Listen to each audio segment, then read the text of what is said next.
Financial independence is something that so many people are chasing. But man, is it a struggle. And a lot of people will never get there, but it's not impossible. There's a lot of things you could be doing right now to begin that journey to financial freedom. But there's one key to financial independence, and that's this. I remember when my wife and I first got married, man, we were killing it. We paid off all our student loans in 2 years. We bought a car cash. I saved a good amount of money for a grad school. And we were just making a lot of progress in just a short amount of time. Now, fast forward a few years to after grad school, I was making double the amount of money, but we just weren't getting as far. And that's because we had our first set of twins, we moved to a different state, didn't have family support or friends around us. Our plates were full, our minds were crowded, and quite frankly, we were just tired.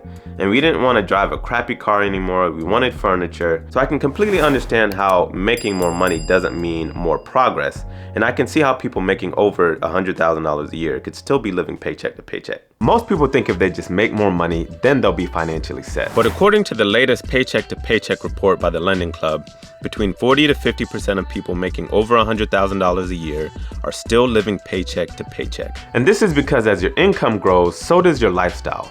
But also life just happens. You get married and have kids, so you need a bigger house, a bigger car, you need more clothes, more food. And so a lot of times you might be making more money, but you still don't feel like you're getting ahead. Now, paycheck to paycheck essentially means you don't have any money left over after you're done paying all your essentials. This means they will struggle to pay bills if they do anything else like eat out, go on vacation, or have an emergency come up. And since almost everyone does some of these things, they just end up going into debt. So earning more money doesn't necessarily change your financial situation. But having said that, let's be real. Things are expensive. And people making less than $50,000 a year are a lot more likely than not to have money problems. This is why increasing your income by learning a craft, getting educated in a trade or profession, or just picking up a side job, even if it's for a short amount of time, is very beneficial. It can help go a long way to helping you achieve some of your goals like saving or building an emergency fund. So growing your knowledge and using your knowledge to grow your income is so important. Now, the next thing people usually do to gain financial independence is to buy income-producing assets. The definition of financial independence is living the lifestyle you want without the need for a job. Now, that doesn't mean you can't get a job, it just means you don't need one. Now, in order to be financially independent, you need enough income-producing assets that will generate enough money to completely cover the lifestyle that you want to live.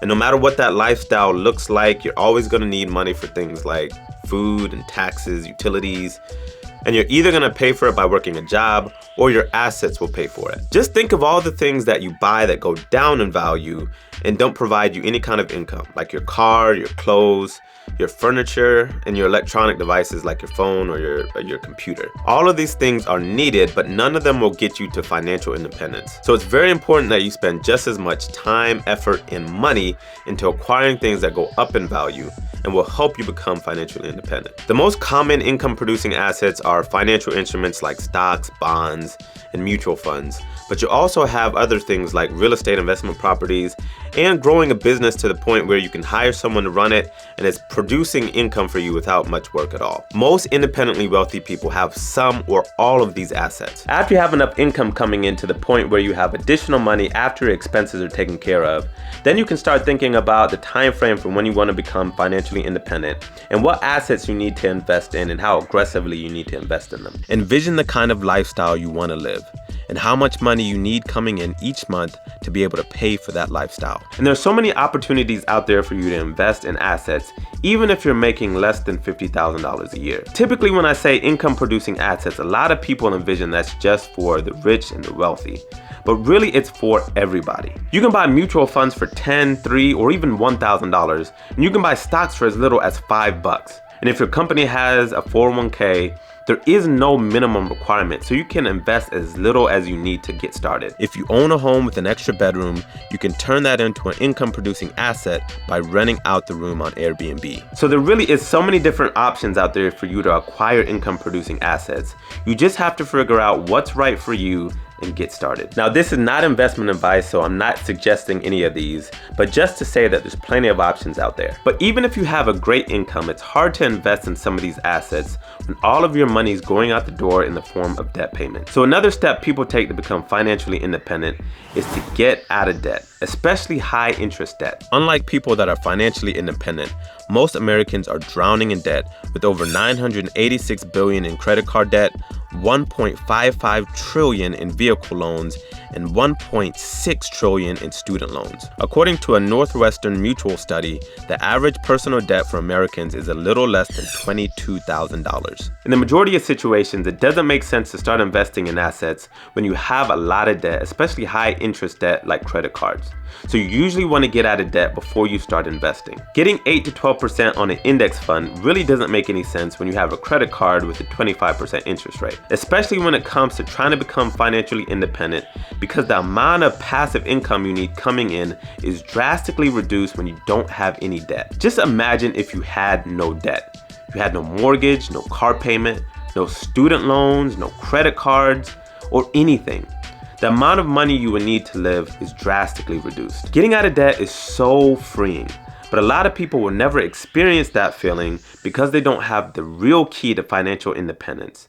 And that's being able to live within your means and to resist the American culture of overconsumption by being content. Now, contentment isn't talked about that much, and I really only hear it in religious circles, but it's applicable for everybody. If you've had times in your life where you had everything you needed, and other times where you're completely broke, but you were able to stay happy and content in either of those situations, then you have the key to growing wealth and becoming financially independent, because you're able to say no to things that were gonna keep you off track.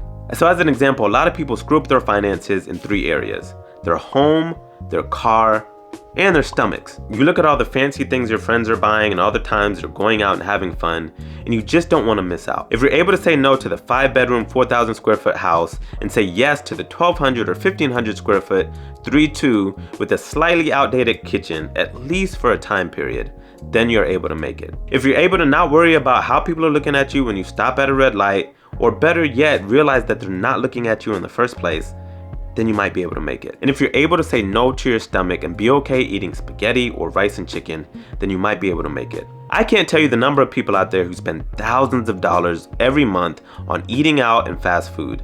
And this is mainly because they're not budgeting and paying attention, and they're not tracking their expenses, but also they have fancy taste buds and they don't want to stay at home and eat bland foods, or better yet, learn how to cook, which is a dying art, by the way. Now, none of these things are bad, and you really should enjoy your life, but it can't come at the expense of your financial future. You have to be content with whatever you can reasonably afford in the budget within your financial plan. Godliness with contentment really is worth a lot, because we weren't born with any of this stuff. We can't take it with us when we die.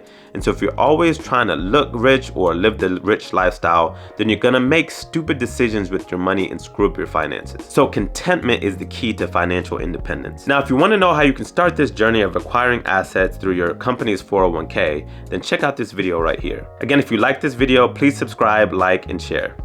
Thank you.